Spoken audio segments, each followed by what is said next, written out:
Marhaba and hello once again.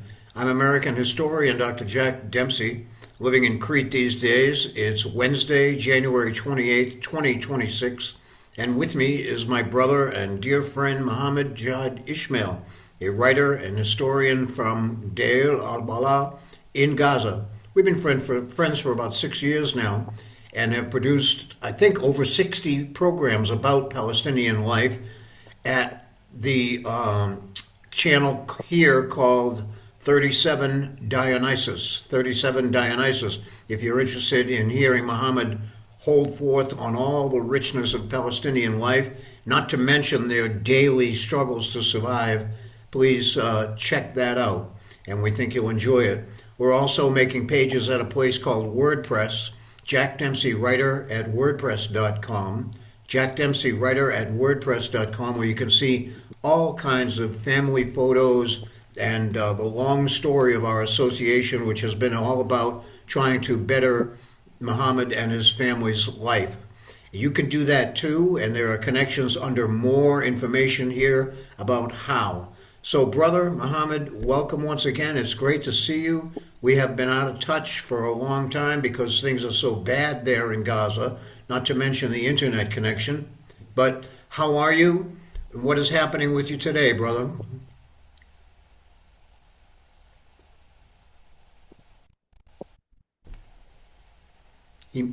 No. Do you hear me, brother? Looks like we're starting Yes, off yes, with. brother. Yes. There we go.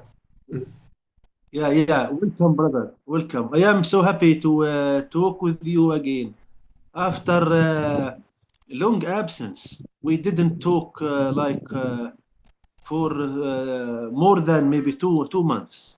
Yeah. Now, ladies and gentlemen, if it gives you an Yeah. idea of the realities all around Muhammad, the difficulties would fill a half an hour program on their own.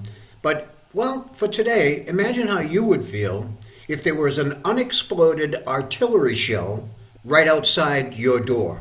They have been unable to have it removed yet, and Muhammad will explain why, when it came there, and so forth. And you can see a picture of it at our new WordPress page to go with this video. Brother, what happened? An artillery shell landed but did not explode near your house, and it is still there, you say. What's going on with that? Yeah. Unfortunately, the shell is laying right now on the ground.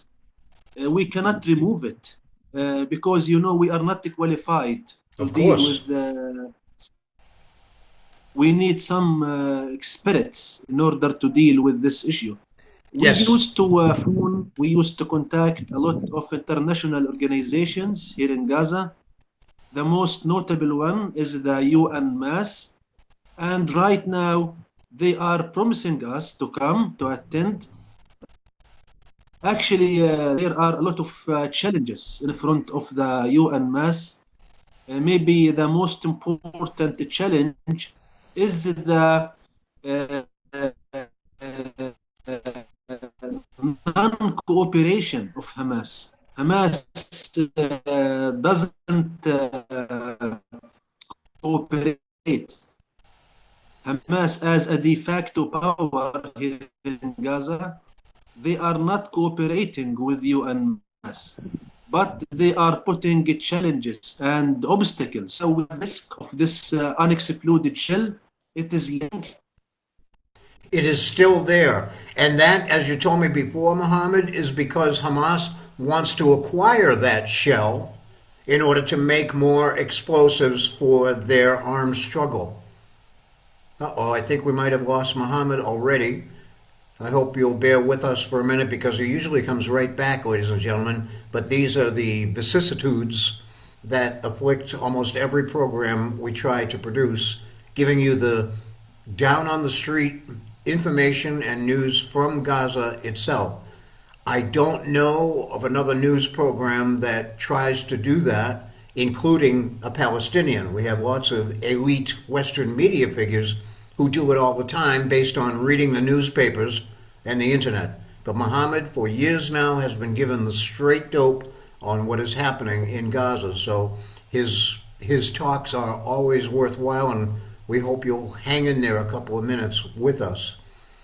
Their challenges, as I wait to see if he comes back, their challenges are more than any other normal family on planet Earth could almost endure, to the point where I don't know how they do it.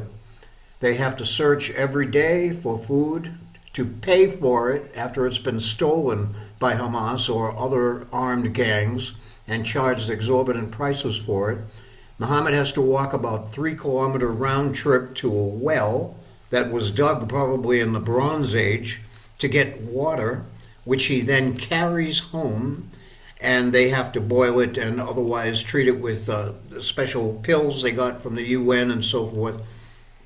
So getting food and water is to risk your life going outside. You just never know what's going to happen, and many terrible things have happened in Muhammad's eyes as he dodges his way through the ruins trying to get some food and water from his family. They're beginning to get a good amount of medicine, which is good. I'm sure they've paid for that too, because the whole family was afflicted with a flu recently, and there are powerful, strong, terrible strains of flu and other bacilli that have been generated by the open sewer that is a lot of Gaza, because Israel has destroyed their water processing plants, their plumbing systems, and so forth.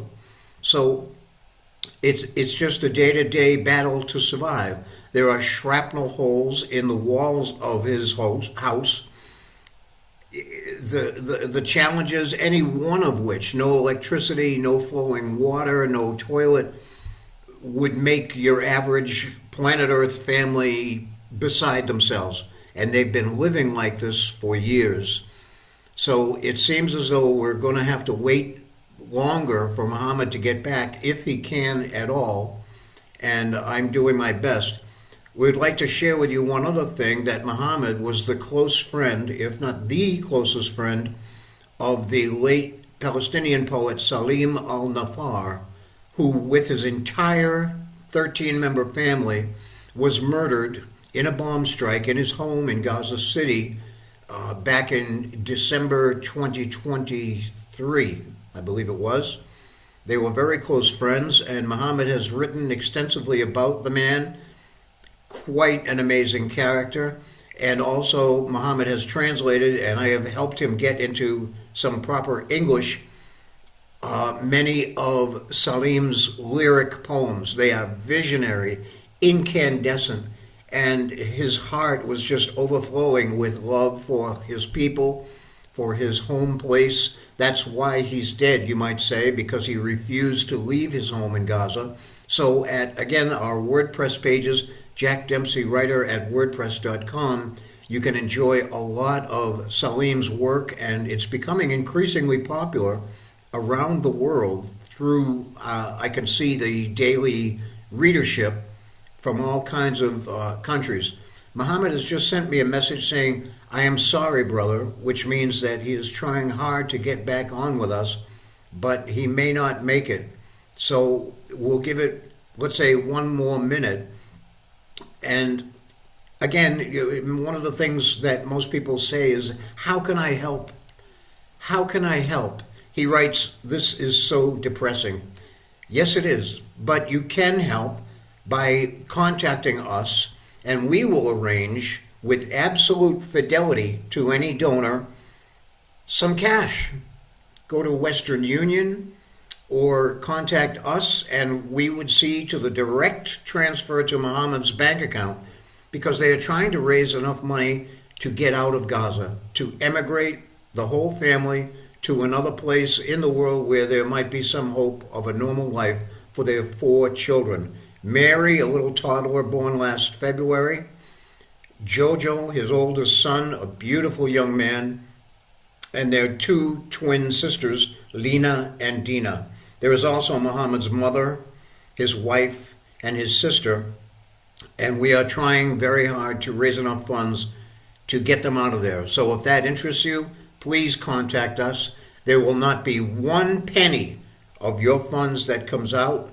All of it, every penny, goes to Muhammad and his family. So we urge you, because, I mean, how much would a bottle of aspirin mean to you? A bottle of clean water, some good protein-based food.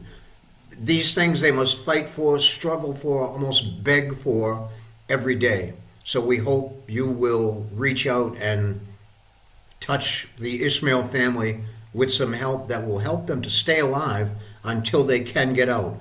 Right now, the border crossing into Egypt at Rafah is open. It's finally open again.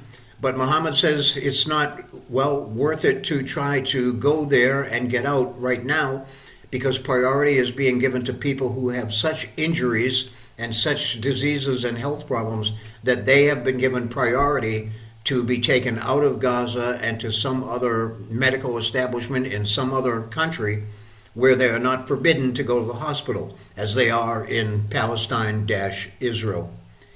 He's writing back now that he says, I cannot get on. So I will conclude. I want to thank you very much for giving it a try here with us. Please don't forget about Muhammad Ismael and his family. Contact us if you'd really like to directly help, and we will see you again soon. Thank you, our friends. Peace, justice, and freedom for the Palestinian people.